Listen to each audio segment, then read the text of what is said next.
जय जगन्नाथ। आज पवित्र दोल पूर्णिमा मो ओडिशावासी को हार्दिक अभिनंदन जनाऊँगी एवं प्रभु जगन्नाथ पाखे प्रार्थना करुँची मो 4.5 कोटी ओडिया को सब बड़े आशीर्वाद करिथांतु। एमती आपण छत्र छाया ओडिशावासी सबुदिन ए रंगर पर्व होली रे समस्ते आशीर्वाद लाभ करंतु। आपणकर आशीर्वाद आज मु किछि ओडिशावासी को प्रकाश करने जाऊँगी। ये जो 2 दिन है किछि घटना मो सामना को आसी जोटा कि बहुत निंदनीय आमको लगुच। विधानसभा एक गृह भितर गोटे पवित्र गृह हूँ विधानसभा। सेतिकी पवित्रता नथिले से गृह को प्रवेश करने भी अनुमति नहीं। तेणु मु आज ओडिशावासी सामना को एक कथा आनिया जाऊँगी। आपण माने विचार करिवे जे ए कथा केते दूर ठीक केते दूर भूल। आपण ही जेहेतु आमे गोटे जनप्रतिनिधि बाछुचे, गोटे जनप्रतिनिधि तार कर्तव्य कौन, तार मानविकता कौन, सी तार परिचय विधानसभा ही दिए। यही 3 दिन घटना विधानसभा जो हो हला जो मारपीट हैला सारा ओडिशावासी कौन भावुथिबे जे आमे जहा को आम राज्यर प्रतिनिधि करिकी छाड़ीचु विधानसभा को आमर सुख दुख से सबू सरकार आगे उपस्थापना करिवो एवं सरकार डिसाइड करिवे यही काम हवा दरकार। तेणु ये सब काम आमे गोटे जनप्रतिनिधि उपरे छाड़ी देव। 5 वर्ष पई गोटे जनप्रतिनिधि को आमे बाछु जे आमर समस्या मौलिक जो समस्या अच्छी से सरकार आगे उपस्थापन करूँ किंबा विधानसभा रे तार उपस्थापना करूँ। ये आमे भावी आमे से मानू पठे था विधानसभा को। किंतु विधानसभा को ये जो भली दृश्य ये 3 दिन भितर आमे जो देखिले सारा ओडिशावासी भी भावुथिबे जो मानू आमे 5 वर्ष पई आमर प्रतिनिधि करी विधानसभा को आमे छाड़ू सी ये जो भले कांड होउची विधानसभा रे ये अतीत केबे ही नथिला। एटा फर्स्ट टाइम हैला ये भली दृश्य विधानसभा रे एक पवित्र गृह रे ये जो मारपीट विरोधी शासक दल भितर ये जो छका पंजा चली ये केते दूर ठीक और केते दूर भूल सेटा तो ओडिशा जनता जनार्दन डिसाइड करिवे।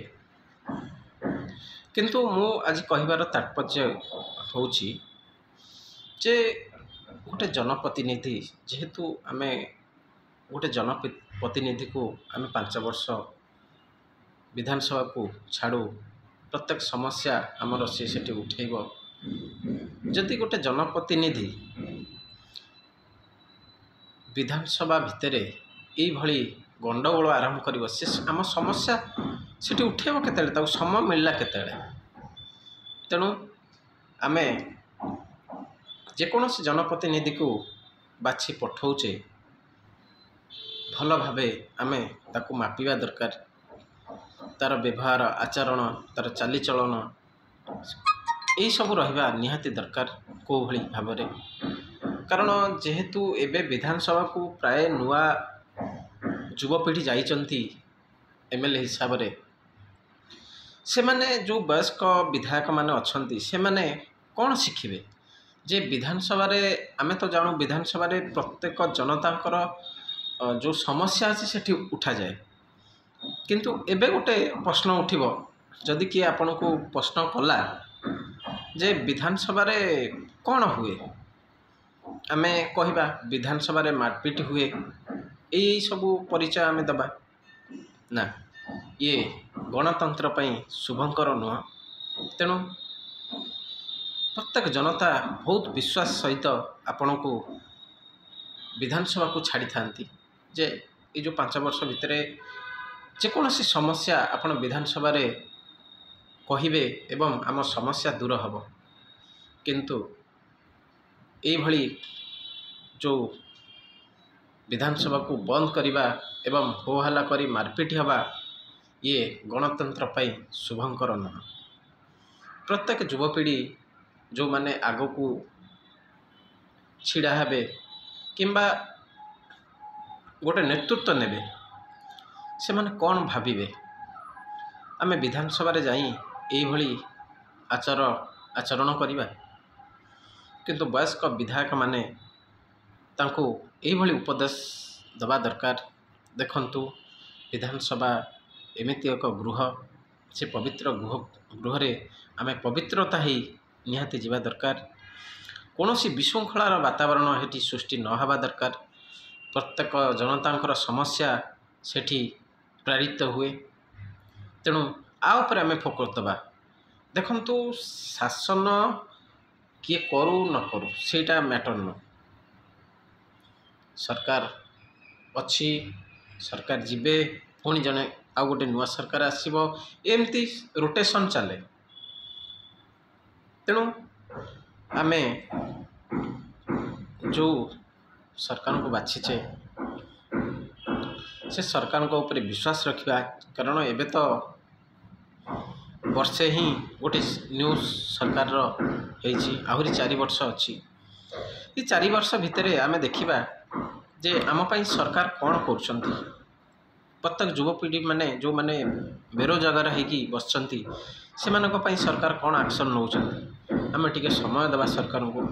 ଯଦି ସରକାରଙ୍କୁ ସମୟ ଟିକେ ନ ଦେବା, ଆମେ ସରକାରଙ୍କୁ ଘେରିବା, ତେବେ କୌଣସି ସମସ୍ୟାର ସମାଧାନ ହେବ ନାହିଁ। ସରକାରଙ୍କୁ ଆମେ ଟିକେ ସମୟ ଦେବା। ଗୃହ ଭିତରେ ଏଇ ଯେଉଁ ଆଚରଣ ଆକୁ ସମସ୍ତେ ନିନ୍ଦା କରୁଛନ୍ତି, ଏଇଭଳି ଆଚରଣ ନ ହେବା ଦରକାର।